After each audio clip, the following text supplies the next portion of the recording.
What's going on, y'all? KM Best here. I had a 65% win rate into top 20 with a deck that is absolutely wild. Let's check it out. Yep, that's right. It's Noki. It's Lokiless Loki. I believe this deck was cooked up by Jeff Hoogland, and I gotta tell you, I was shocked at how actually good this was. One of the major things this deck is leveraging right now is everyone is prepared for Loki. So your opponents will do things like play a Mobius and snap into your deck that does not have Loki in it. Like, you are very able to demonstrate the power of the non-Loki draws with this deck, and I am genuinely shocked at how good it was. This is a deck that I had a 65% win rate with. I was positive like 30 cubes in like 35 games. This was a monster. I was genuinely blown away by this, and I think that it might not necessarily be the greatest deck of all time, but what it does demonstrate is that tight play and good cards and not over relying on one thing can really get you into a good situation. I honestly am reminded of John Boyce's seminal video, Barry Bonds Without a Bat, wherein he discovers that if you removed a bat from Barry Bonds' hands during his best season, his OPS would basically be the same. That's what this feels like here. We took Loki out, and I'm not even feeling the difference. It is remarkable. So let's talk about it card by card, and we will get into everything about this crazy-ass list. Without Loki in the deck, you are no longer forced into these awkward situations where you have to choose between your kitty and your Loki. You are just playing very straightforward and very good game plans based around Kitty Pryde. This is absolutely a Kitty Pryde deck, and while it is actually, I think, a little bit more expensive than your average Loki deck, Kitty Pryde is, of course, no less important. She's an excellent target for Elsa Bloodstone, an excellent buffer for Angela, and those are her major utilities in the list. However, she is also getting extra points off of the Collector, which can get very, very large thanks to her help and the wide amount of card generators that you run. Now, I did talk a little bit of a big game about, ooh, we're immune to Mobius, but we're not. We are a deck that does play Quinjet, and our Quinjet Coulson stuff is fairly relevant. And since we are a Quinjet Coulson deck, we are going to be using Quinjet to get our discounts in a reasonable amount of the time. That said, it's definitely not the end of the world if someone Mobiuses you. Like, yeah, this stuff is good and cool, but really what Quinjet is there for is sometimes you high roll it, you don't need it to win. It's also just a body. And having bodies in order to make sure that your Elsa is triggering at the earliest possible opportunity is just as important as anything else this card does. Snowguard is excellent here. She is so much more often a card that we are actually playing the bear and the hawk off of. Because we're not a Loki deck, we are able to use Snowguard as a location control tool, which is important when there are magic decks running around, which there are fairly a decent amount of magic mill decks. Those are out there. They're not like the strongest decks ever, but they're around. And Snowguard is obviously incredible in those matchups. She's definitely a card where you're like, oh man, I really need my Snowguard right now. And one of the things that sticks out about this deck's construction is just how many silver bullets there are in it. Between Snowguard and Loot Cage and Mobius, there's almost always something that in each matchup, you're like, I'm going to play the card that wins this matchup now. None of these Hatebear style strategies work without the ability to go super tall on a super small body, and this deck has it in spades. Of course, Angela is an incredibly powerful card when the rest of the cards you're running are cards that you're playing for their effects and not their power. You need something that's just going to be able to win lanes on numbers alone. That is Angela.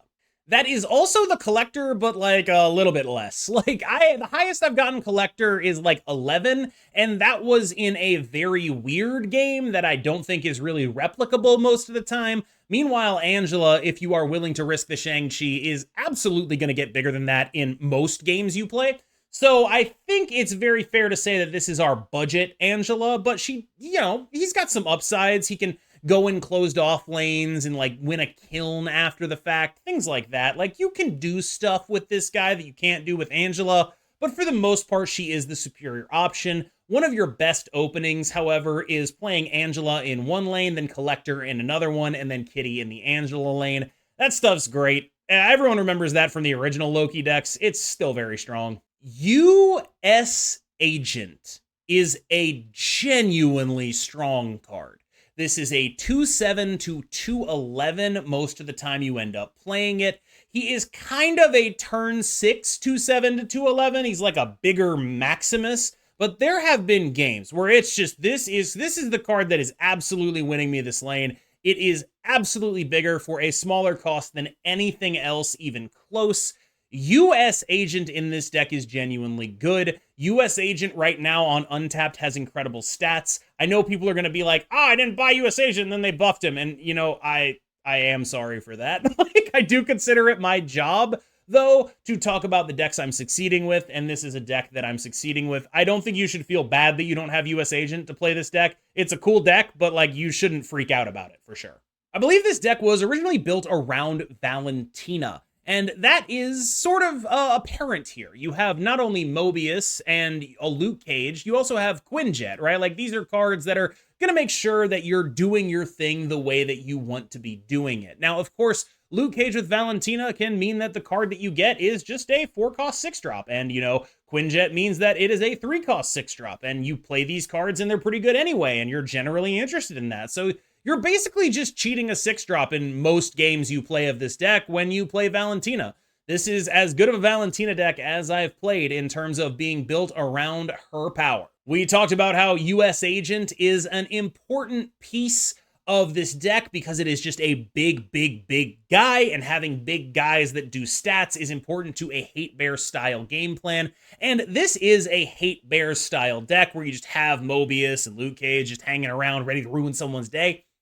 This card, Elsa Bloodstone, is just as important as Angela, as Collector, as US Agent. It's doing the same thing. It is attempting to get big while sticking to small bodies. That is what Elsa is accomplishing in this deck. You put it on a Jeff, you put it on your Kitty Pryde, you get as much stats as you can for as little energy investment as you can, and then you rely on the effects of your other cards, your cheapened 6-drops, your Luke Cage, your Mobius, your Angela, your Collector, to actually take the game home. Yeah, I mean, we can't really play a Hatebear deck without El Hatebear numero uno. Mobius M. Mobius has a ton of targets in this game.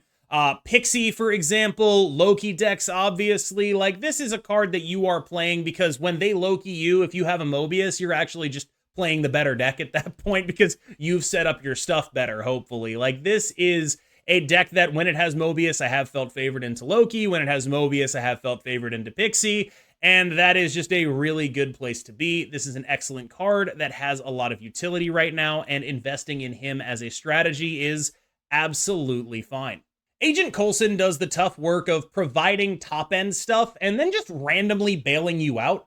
Like, you are just absolutely getting randomly bailed out of situations when you play Agent Coulson. Some of the time you just get, like, the right card, you get a Blue Marvel or whatever. Like, stuff like that is actually, like, a fairly common thing. You get just reasonably sized dudes, and then those reasonably sized dudes are hopefully discounted by a Quinjet. And so between Coulson and Valentina, you don't actually have to run any top end in your deck. You just generate it every game. And that is the sort of key to how this deck functions. Luke Cage is the weaker of our Hatebears, I would say, but he is important in that you have Valentina in the deck and he alleviates that pressure. People are still playing High Evolutionary. There are locations that Luke Cage automatically wins, whether that be Quantum Tunnel or any of the locations that give negative power. There are Valkyrie decks that this card is very good against. You know, it's not the greatest card in the world, but it is a good card with good stats and a good ability, and it costs in like a small enough number that you're very happy to just play that because of the Valentina synergy and the random locations that it can win you. I wanted to double back on something that I just talked about, which is locations. I think that between Mobius and Luke Cage and the randomly generated cards and Snowguard, this is a deck that plays around locations better than anything else I've played recently. And I think understanding how to deal with locations when you want them off, when you want them on, when you want them doubled, when you're neutralizing them with a Mobius or a Luke Cage, and what timing you need to do that with, depending on the matchup, that's going to be what separates you playing this deck from other people playing this deck, I think.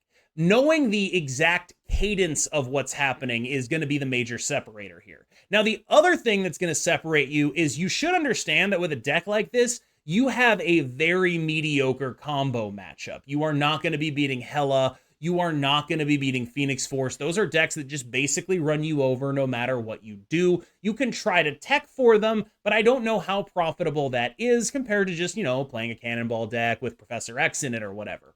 I think that this deck sort of accepts its role in the metagame, which is to play a small ball type of game plan and to say, you know what, if I run into the combo decks, I'm going to get beat up, but I feel confident in my matchup against the other mid-range decks. I feel like I can out-small ball them. I feel like I can put a small at the 5 and just really go to town there. That's a basketball reference for anyone who is actually paying attention there still. But yeah, I think this deck gets to play small and fast and easily adjustable, and it makes up for the fact that it's playing mostly small cards with the fact that you are playing US Agent, with the fact that you are playing Angela, with the fact that you are playing Collector. These are cards that are small, but they have a big impact on the game.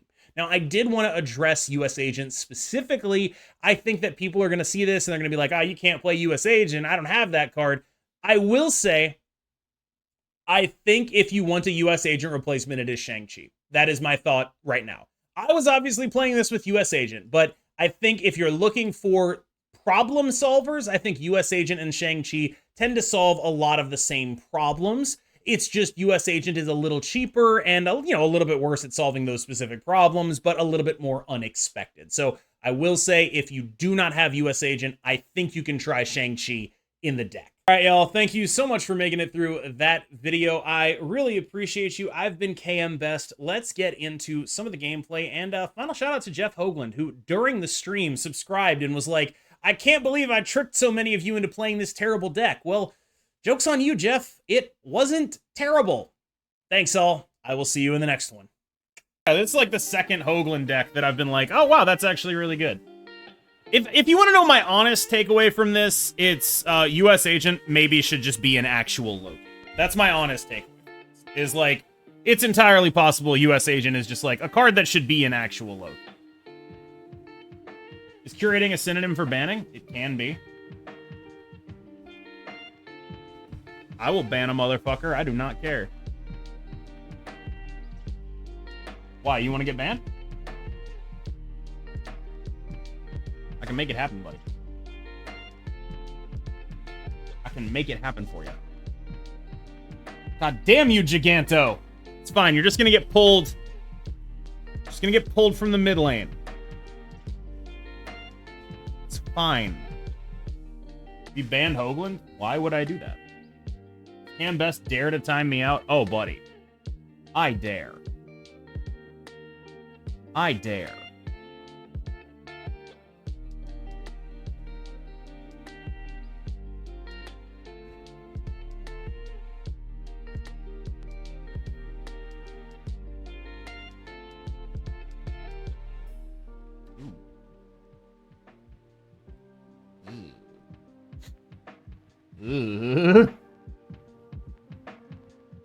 That's some shit I don't like.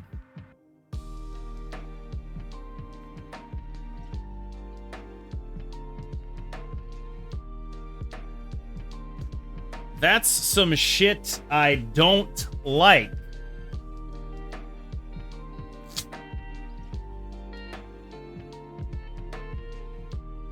Ooh.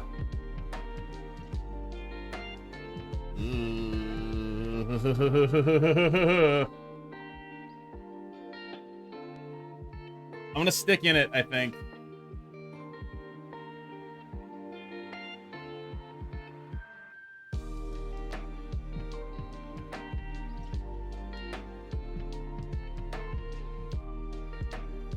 God damn that kitty. That's the best possible thing that could happen, is that kitty pride right there. What a beast. What a beast. What an absolute monster. That kitty pride right there. Okay, so if we go US Agent over here, it is effectively 7 power. It is effectively 7 power, correct? Now, do we want Elsa on that too? I'm feeling the answer is yes. We want Elsa US Agent here.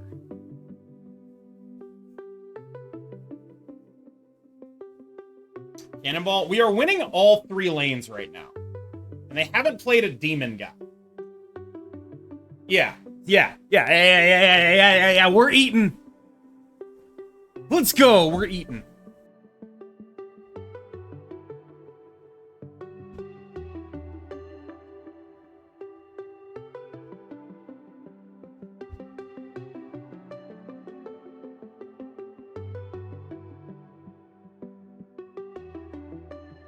Quinjet of all cards getting hit there is a little interesting. Because I'm fairly certain I'm still playing it, barring like a very compelling other draw.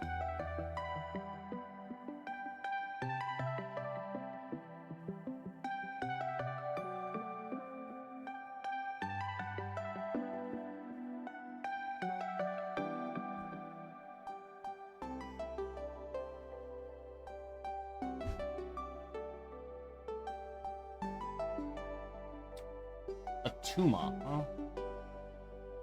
A Tuma, huh? A Tuma, huh? Oh, that's not fucking good.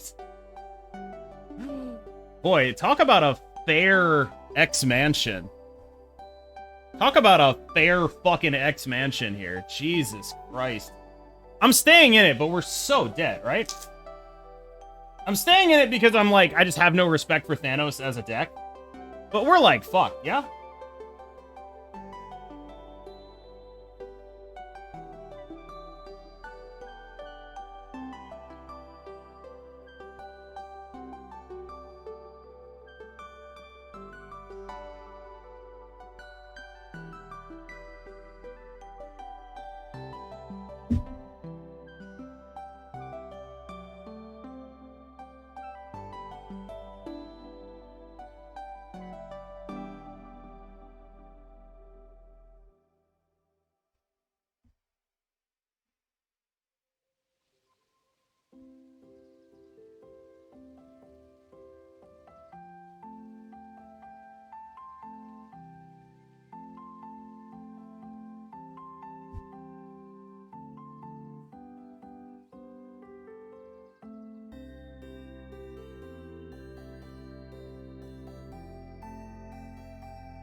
Okay.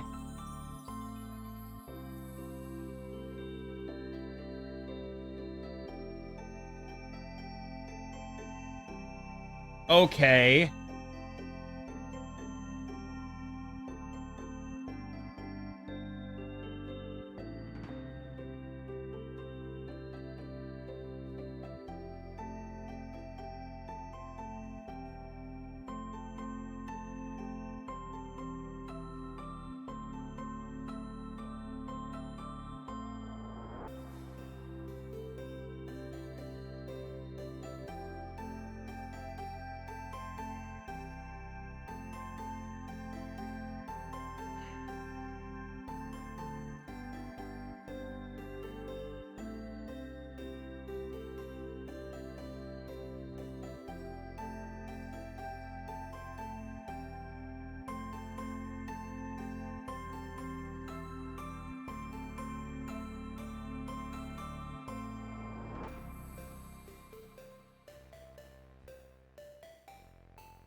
This seems implausible, but I'm gonna try it.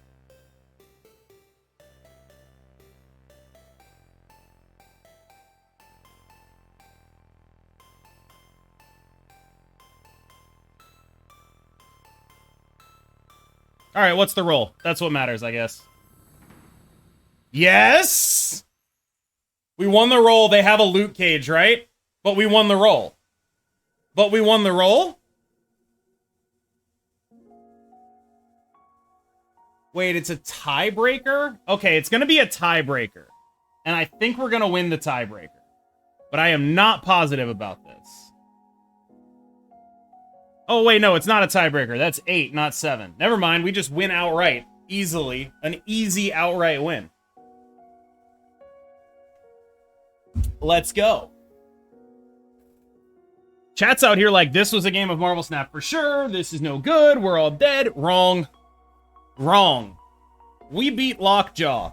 A free Lockjaw that a Thanos deck got.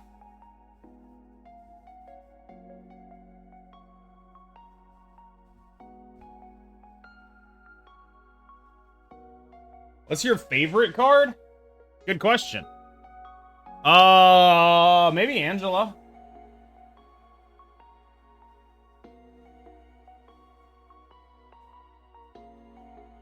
Thanks, Rage Demon World.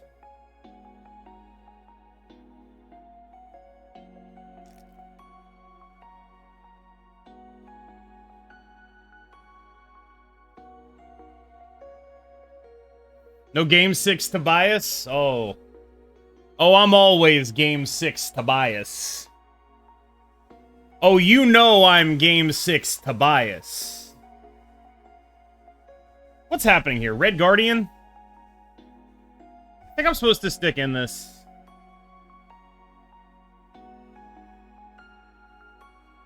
Mobius. Oh, I'm not even a Loki deck.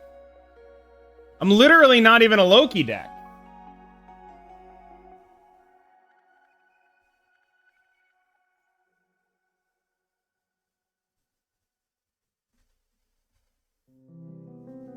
Valentina's probably doing nothing, but...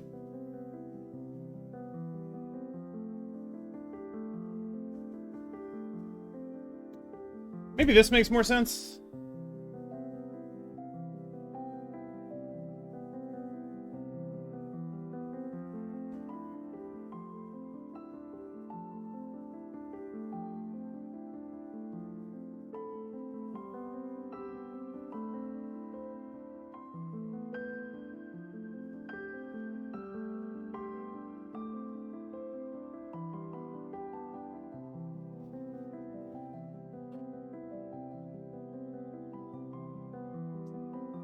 More of a Booker energy? Okay.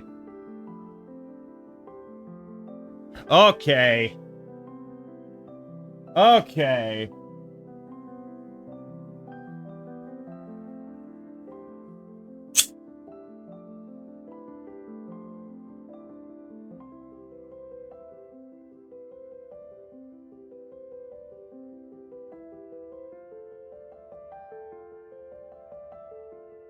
Yeah, I kind of expected the prop over there, right? It's a reasonable expectation, I think.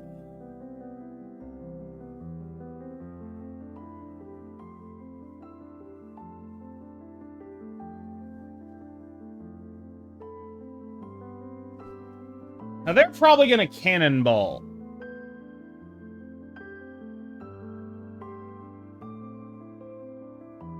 So how do I play around cannonball?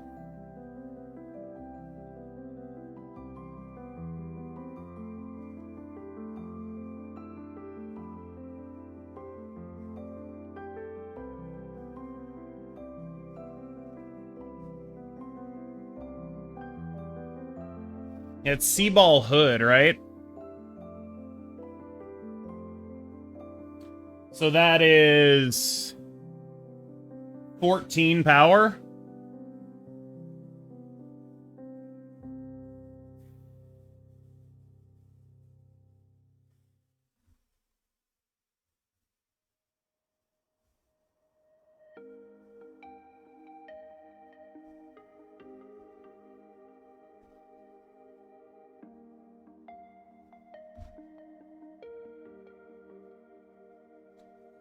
I don't know.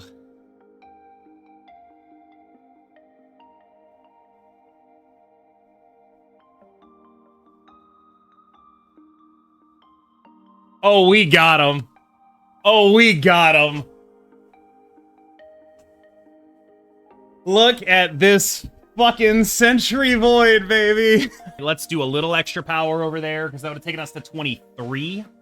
And it's like, all right, is 23 enough? I didn't feel super confident in it, so we went a different direction.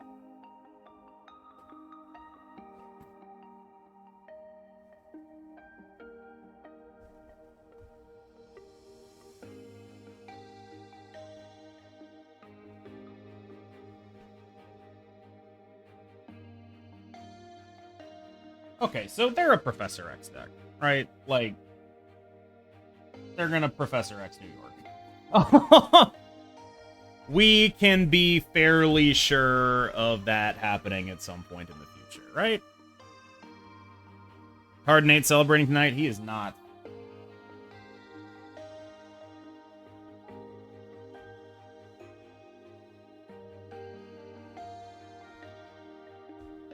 Are we Mobius gaming in this matchup?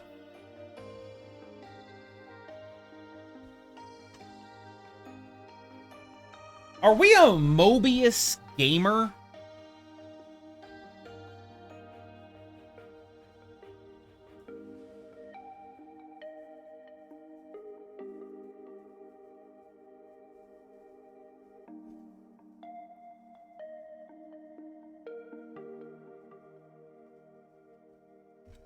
I think we saved the Luke Cage for later.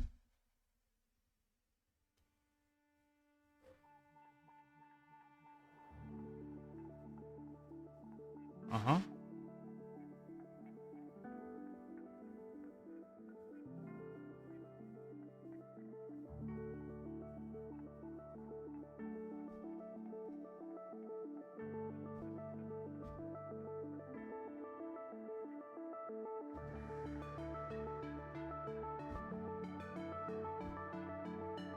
If they do prof the middle, we win it with just a Luke Cage, don't we?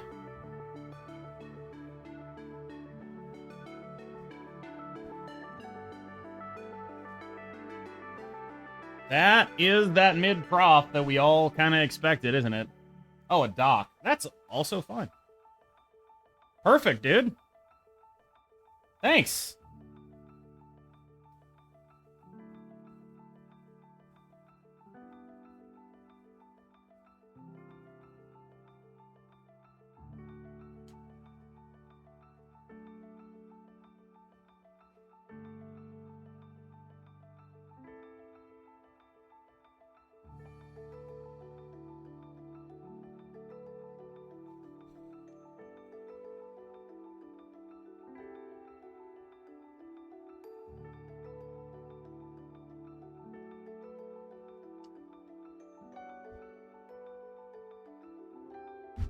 I don't like this, but it's plausible it's our only way of beating a Red Hulk, right?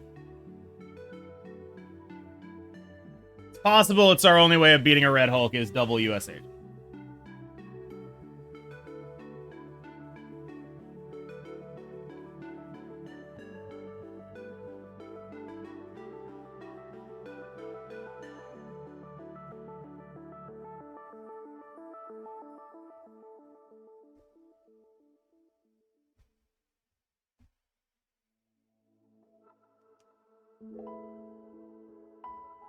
So they go to 9, we go to 12 on the right. We go to a bunch in the middle. We go to 11 on the left. Let's do it.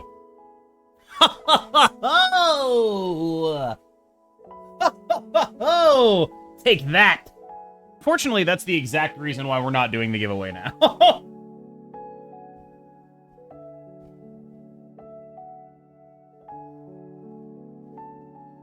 Unfortunately for you, that is the exact reason why we're not doing it.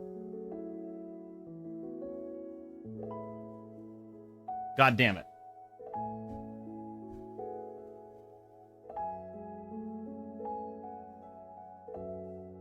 Maybe it's still winnable.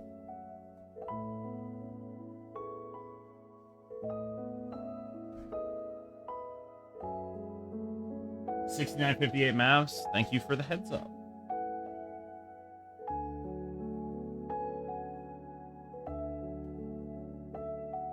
I don't want them drawing that.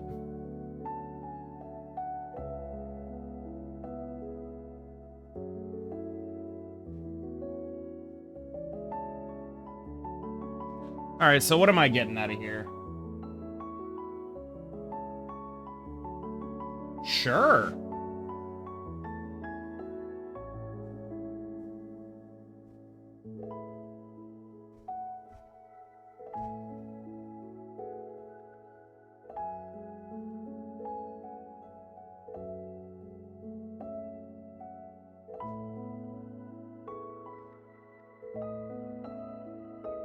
The Professor X just wilding out here.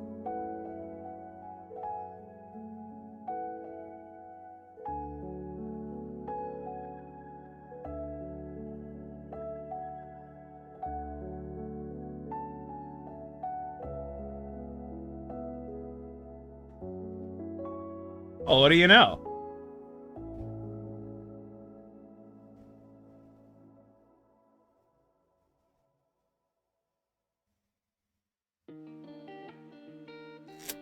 Dude is not hungry? Oh, yeah. Pandemic P! Okay, do we value a 1-8 high? I think we value the 1-8 highly, but I'm not positive, actually. I'm not gonna lie. Oh, fuck.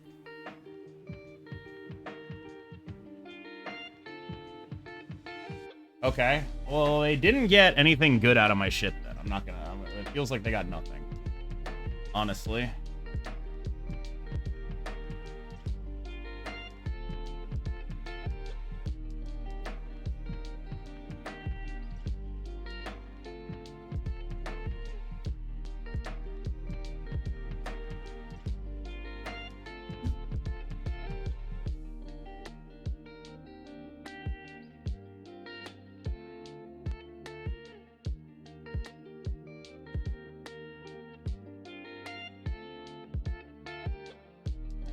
I mean, this seat is plausibly winnable.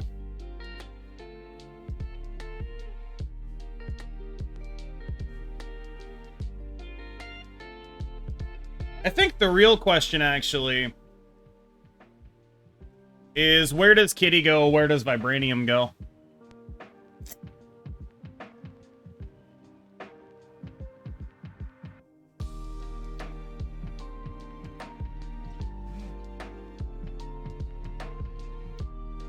I think it is like this. Are you wailing on borders? No.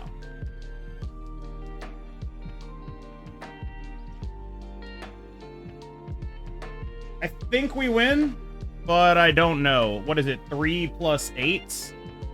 Yeah, we win. Gladiator is big as shit. We get the buff on here. We're good. You do kind of look like James Harden now that you mention it. I don't, but thank you.